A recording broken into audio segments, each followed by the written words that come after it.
exercising on a treadmill. Martha, do you know how much we spent on this research? How much, Bill? $500,000. It was worth a penny. I'm very curious about how that works out for the shrimp. That guy's in good. And that is just one project. David Williams, president of Taxpayers Protection Alliance, with me now. David, good morning to you. Good Oklahoma morning. Senator Tom Coburn put out this report, right? Yeah, shrimp on treadmills. He found that the foundation, the National Science Foundation, right, spent $1.5 million to create a robot that can fold laundry. And it took the robot 25 minutes to fold a single towel. Well, it takes me 26 minutes to fold a single top. Did you do laundry last night? I did. I actually did laundry last night. You may not be able to tell by my wrinkled shirt, but I did laundry. And my question is, the shrimp, do they have little water bottles and little towels so after they get off the treadmill they can relax? But no, what's the benefit in the end? I mean, here's one for you. $80,000 on a study on why the same teams always dominate March Madness. Is this really a NCAA national priority, Bill? I mean, that's why taxpayers are frustrated. That's why they're confused, because you have members of Congress talking about the debt ceiling, talking about spending cuts, all these deficit commissions that are coming out of left and right. Well, guess what? Look at one agency, $1.2 billion, and then there's $1.7 billion that's gone unspent. This is easy. This is low-hanging fruit.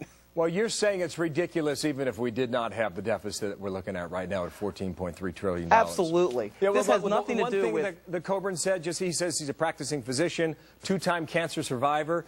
He sees the benefits of the National Science Foundation and the scientific research they've done, but he's just pointing to things that he thinks are just unnecessary. Well, and Bill, let's fund the big science. Let's fund the big science and not the small science. And I'm really getting back to the shrimp research. But the federal government is obsessed with shrimp. They've spent $100 million over the last decade or two on shrimp aquaculture in Arizona, of all places. So for someone, this to make a bigger and better shrimp, it's really corporate welfare when you get down to it, because businesses benefit from it, not the taxpayers. Do you ever study baby names?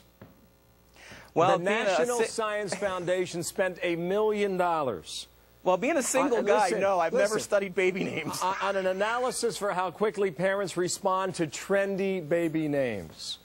David, can you explain that? I really can't. I was named after King David, but I don't know how other people respond to that. No study but as I said, Bill, as a single guy, I have not looked at baby names my whole life, so it's an issue that I don't know anything about. Well, when we look at studies like these, you know, we're laughing about this, but I can tell you there are a lot of people watching this segment who are not laughing. They're ticked off. And this is why what happened in November happened, because people are frustrated. And they don't care if it's Republican or Democrat. They just want to get these bums out and bring in a new crop and see if they can make a difference. So this is, you know, the taxpayers, they learned a lot with the Bridge to Nowhere, that if you yell loud enough, you can affect some change. And we saw that in November, so politicians better watch out. And it's amazing, only one member of Congress, Dr. Coburn, has come out with this. I would love to see other members of Congress really stick it to the National Science Foundation and make sure they get audited and make sure this money is spent wisely in the future. David, thanks for coming in. David Williams there from Washington. They do good work, you know, cancer research, Alzheimer's research. That's all good. But baby names... I defer to you, King David. Thanks for coming in, okay? To our viewers, got a question about the study. We'll post this online.